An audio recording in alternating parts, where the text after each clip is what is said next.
Добро, како и што за претходниот амандман реков, така и за овој, ќе испадне дека најдобар дел од амандманите за овој ребаланс да бидат одбиени под причината корона криза.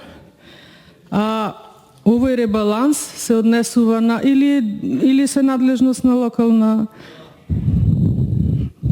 Добро. Се работи за поголем инвестициски зафат кој што нема можност да се заврши во рамките. Да, нема време. Горе. Да почитуваме председател. Да, ми беше потребен одговор. Благодарам. Значи овај амандман за потсетување на јавноста кој што не е тука колегата Антонио, но мислам дека не е прв пат поднесен, мислам дека изминатите ребаланси и буџети го поднесувавме, но тогаш беше одбиван со образложение дека надлежност е на локалната самоуправа и слично.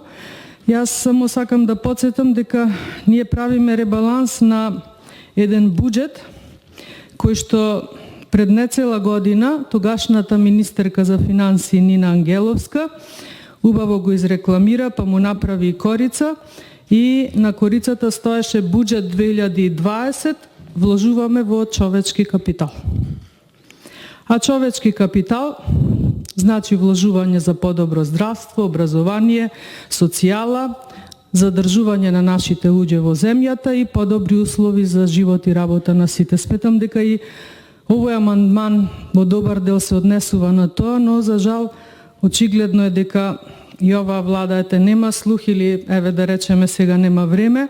Останува овој амандман да дочека некои подобри времиња, кога нема да има корона криза, но изгледа дека и СДСМ нема да биде на власт за да овој амандман и овој проект биде конечно реализиран. Ви благодарам.